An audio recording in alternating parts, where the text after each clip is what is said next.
আপনারা দেখছেন news Bangla. Diamond Harbour পৌরসভার বিভিন্ন ওয়ার্ডের মানুষকে আশ্বস্ত করছে কেন্দ্রীয় বাহিনী।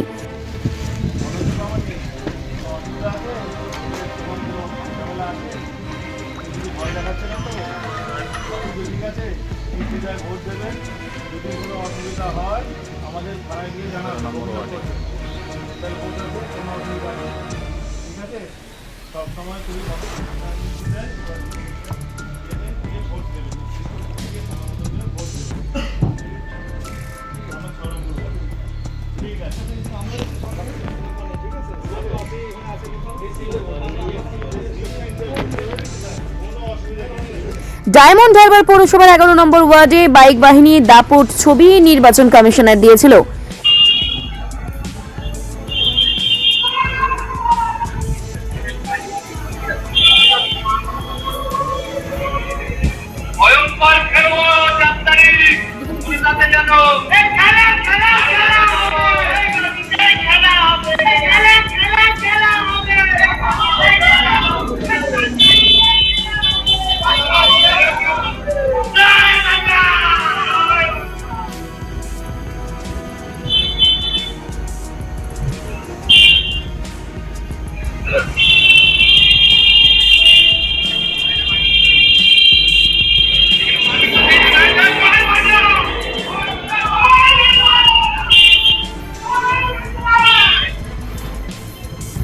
আর সেই মতো ডায়মন্ড হারবার পৌরসভার 11 নম্বর ওয়ার্ড 6 নম্বর ওয়ার্ড এলাকার মানুষ যাতে আতঙ্কিত না হয় সাধারণভাবে।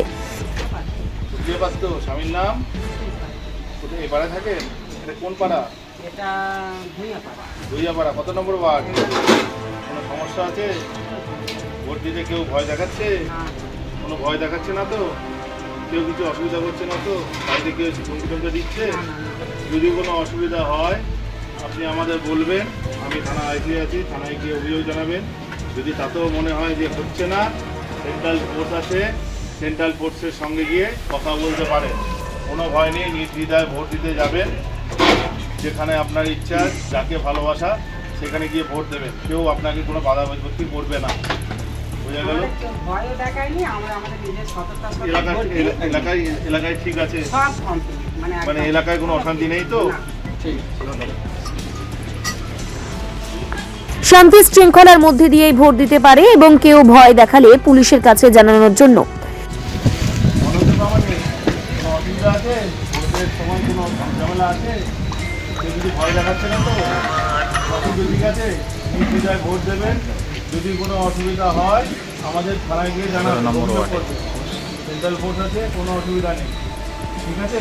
ডায়মন্ড হারবার থানার আইসি এবং কেন্দ্রের বাহিনীকে সঙ্গে নিয়ে ডায়মন্ড হারবার পৌরসভার 11 নম্বর ওয়ার্ডের 6 নম্বর ওয়ার্ডে ভোটারদের আশ্বস্ত করেছেন এবং যাতে কোনোভাবে কেউ ভয় না দেখায় সেই বিষয়ে তাদের জানাচ্ছে ভোটারদের সঙ্গে কথা বলছে।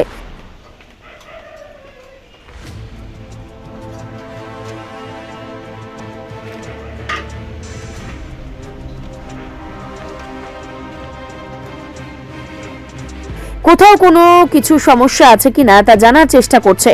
তবে সাধারণ মানুষ পুলিশ প্রশাসনকে দেখে কোনো অশান্তি বা কেউ কারো এখানে গন্ডগোল করেনি না হয় তা বলেই এমনটাই জানিয়েছেন প্রশাসনকে। যদি কোনো অসুবিধা হয় আপনারা যেতে পারেন থানার, আমি থানার বড়বাবু আছি। যদি অসুবিধা হয় আমাকে গিয়ে বলবেন। যদি মনে হয় তাতেও সমস্যা মিটছে না, সেন্ট্রাল ফোর্স আছে বিভিন্ন জায়গায়, আপনার সেন্ট্রাল ফোর্সের কাছে অভিযোগ জানাতে পারেন। কেউ কোনো ভয় দেখাবে না, যেখানে ইচ্ছা সেখানে ভোট দেবেন, আপনার যাকে চায় তাকে ভোট দেবেন, যে ভালো তাকে ভোট দেবেন। Bureau report news Bangla.